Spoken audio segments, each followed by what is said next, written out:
NEET പരീക്ഷാ ക്രമക്കേടിൽ കേന്ദ്രത്തിനെതിരെ 26 ദിവസമായി തുടരുന്ന നിരാഹാര സമരം അവസാനിപ്പിച്ച് സോനം വാങ്ചുക്. പുലർച്ചെ 1:15 കേന്ദ്രമന്ത്രിമാരായ JP നദ്ദ, ജിതേന്ദ്ര സിംഗ് തുടങ്ങിയവരുടെ സാന്നിധ്യത്തിലാണ് സമരം അവസാനിപ്പിച്ചത്. CJP സമരം പടർന്നു പിടിച്ചതോടെ പ്രതിഷേധം ശമിപ്പിക്കാൻ തിരക്കിട്ട നീക്കങ്ങൾ നടത്തുകയാണ് കേന്ദ്ര സർക്കാർ. നിഷ്പക്ഷ വേദിയിൽ ചർച്ചയാകാമെന്ന സമരക്കാരുടെ നിർദ്ദേശം കേന്ദ്രം അംഗീകരിച്ചു. നിർണായക കൂടിക്കാഴ്ച ഇന്ന് ഉച്ചയ്ക്ക് 12:30 ഡൽഹി കോൺസ്റ്റിറ്റ്യൂഷൻ ക്ലബ്ബിൽ നടക്കും. ഇന്നത്തെ മന്ത്രിസഭാ യോഗത്തിൽ നിർണായക തീരുമാനങ്ങൾ ഉണ്ടാകുമെന്ന് രാത്രി വൈകി പ്രധാനമന്ത്രി വീഡിയോ സന്ദേശത്തിലൂടെ അറിയിക്കുകയും ചെയ്തിട്ടുണ്ട്.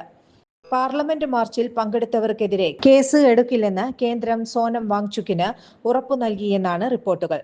പ്രതിഷേധിച്ച വിദ്യാർത്ഥികൾക്കെതിരെ നടപടിയുണ്ടാകില്ലെന്ന് ഉറപ്പു നൽകിയാൽ സമരം നിർത്താമെന്നായിരുന്നു സോനം വാങ്ചുക് കഴിഞ്ഞ ദിവസം പ്രഖ്യാപിച്ചിരുന്നത്. നീണ്ട ചർച്ചകൾക്കൊടുവിൽ താൻ നിരാഹാര സമരം അവസാനിപ്പിക്കുകയാണെന്ന് സോനം ട്വിറ്ററിൽ കുറിച്ചു. ആശുപത്രിയിൽ നിന്നുള്ള ചിത്രങ്ങളും അദ്ദേഹം പങ്കുവച്ചു. തനിക്കൊപ്പം എപ്പോഴും ഭാര്യ ഗീതാഞ്ജലിയും നിലകൊണ്ടിട്ടുണ്ടെന്നും അവരോട് നന്ദി പറയുന്നില്ലെങ്കിലും ഈ അവസരത്തിൽ തന്റെ സ്നേഹം അറിയിക്കുന്നുവെന്നും സോനം പറഞ്ഞു. News desk any time news. Johnson ഓപ്റ്റിക്കൽസിൽ തിങ്കൾ, ബുധൻ, വെള്ളി ദിവസങ്ങളിൽ രാവിലെ 10 മുതൽ ഉച്ചയ്ക്ക് 1 മണിവരെ കണ്ണു ഡോക്ടറുടെ സേവനം ലഭ്യമാണ്. എല്ലാ ബ്രാൻഡഡ് ഫ്രെയിമുകളും ഇവിടെ ലഭ്യമാണ്. ഡ്രൈവിംഗ് ലൈസൻസിനുള്ള സർട്ടിഫിക്കറ്റുകൾ കൂടാതെ ഡോക്ടർമാർ നിർദ്ദേശിക്കുന്ന എല്ലാ തരം കണ്ണടകളും ജോൺസൺ ഓപ്റ്റിക്കൽസിൽ നിന്നും ലഭിക്കുന്നു.